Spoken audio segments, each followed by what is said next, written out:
दोस्तों मुंबई जो कि फाइनेंशियल कैपिटल है हमारे भारत देश की, जिसकी ओर लोग देखते हैं, बड़ी बड़ी बिल्डिंगें हैं जहाँ जहाँ बांद्रा कुर्ला कॉम्प्लेक्स जैसे वर्ल्ड क्लास बिजनेसेस हब है। दोस्तों इसके अलावा क्या आपको पता है मुंबई के सेंटर में 2.8 स्क्वायर किलोमीटर में पूरे एशिया की सबसे लार्जेस्ट स्लम है जिसका नाम है धारावी। यहाँ 60,000 से भी ज्यादा स्लम्स है। दोस्तों स्लम रिहैबिलिटेशन अथॉरिटी के अकॉर्डिंग पूरे मुंबई में 48 ऐसी पॉपुलेशन है पूरी मुंबई की जो कि स्लम में रहती है। दोस्तों इससे हम समझ सकते हैं कि मुंबई की जो स्लम की प्रॉब्लम है वो कितनी बड़ी। क्या आज तक कोशिश नहीं की गई धारावी को रीडेवलपमेंट के लिए, और की गई है तो क्या की गई है? तो आज के इस वीडियो में यही जानने की कोशिश करेंगे।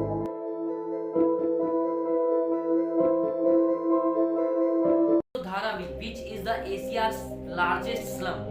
दोस्तों जहां पर 60,000 से भी ज्यादा झोपड़ियां हैं, जहां 10 लाख से भी ज्यादा लोग रहते हैं। 600 एकड़ में फैले हुए इस पूरे एरिया में बहुत सारे छोटे छोटे बिजनेसेस हैं। साथ ही यहाँ लेदर इंडस्ट्री भी बहुत बड़ी है। मुंबई जैसे एक्सपेंसिव सिटी में होकर भी इस एरिया को आज तक डेवलपमेंट नहीं किया जा सका। इसके पीछे बहुत रीजंस है। गवर्नमेंट ने पिछले 18 सालों में 4 बार ट्राई किया है टेंडर किसी भी कंपनी को देने के लिए, बट 4 के चारों बार ही ये जो गवर्नमेंट की कोशिश थी वो फेल हो गई। साल था 1998 जब सबसे पहली बार धारावी रीडेवलपमेंट प्रोजेक्ट को गवर्नमेंट के द्वारा बताया जाता है। दोस्तों उस टाइम पर शिवसेना और बीजेपी इन दो पार्टियों की अलायंस गवर्नमेंट थी और इन्हीं के द्वारा first time Dharavi redevelopment project था वो लाया गया। बट कुछ कारणों के चलते आने के कुछ ही दिनों बाद इस प्रोजेक्ट को कैंसिल कर दिया गया था, ये रीजन देते हुए कि आगे चलकर इस प्रोजेक्ट के लिए कुछ बड़ा किया जाएगा। इसके बाद सरकारें आती गई जाती गई और इस प्रोजेक्ट का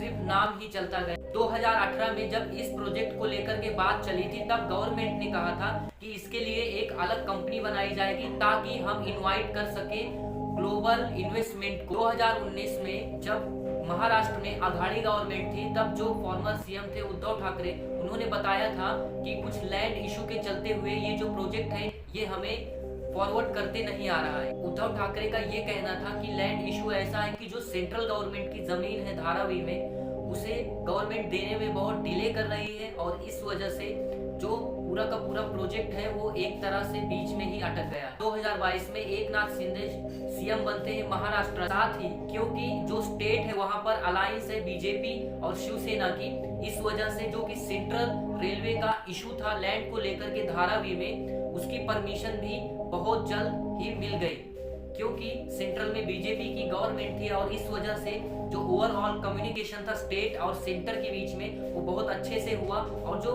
बड़ी प्रॉब्लम थी इस पूरे प्रोजेक्ट को लेकर के, जैसे कि फॉर्मर सीएम उद्धव ठाकरे ने भी बताया था कि लैंड इश्यूज आ रहे हैं और इसके बाद ये जो इश्यूज था ये पूरी तरह रिजॉल्व हो गए और उसके बाद इस पर एक बार फिर से बिडिंग होती है और इस बार जो गवर्नमेंट ने एक प्राइस सेट किया था 16,000 करोड़ मिनिमम इन्वेस्टमेंट चाहिए इस प्रोजेक्ट में जो कि धारावी रीडेवलपमेंट प्रोजेक्ट है।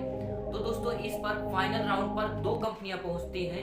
नंबर 1 पर थी अडानी ग्रुप और नंबर 2 पर DLF ग्रुप। दरअसल दोस्तों अडानी ग्रुप ने टोटल 5,069 करोड़ की बोली के साथ अडानी ग्रुप ये पूरा प्रोजेक्ट अपने अंडर ले लेता है। तो दोस्तों यहाँ तक ये कंफर्म हो गया कि अब जो धारावी रीडेवलपमेंट प्रोजेक्ट है वो अपने लास्ट स्टेज में है जहां से एक्चुअल फिजिकल डेवलपमेंट इस प्रोजेक्ट में हमें देखने को मिलेगी। धारावी रीडेवलपमेंट प्रोजेक्ट के जो चेयरमैन है SBR श्रीनिवास, उन्होंने कहा है कि गवर्नमेंट अब हमें परमिशन देने वाली है और जब गवर्नमेंट हमें परमिशन दे देगी उसके बाद हम ये पूरे एरिया में सर्वेस करेंगे और उसके बाद ये देखा जाएगा कि वो लोग जिनके पास प्रूफ है डॉक्यूमेंटल की जहां वो रहते हैं वो जो प्रॉपर्टी है वो उनकी है और ये प्रूफ जो है ये 2001 से है।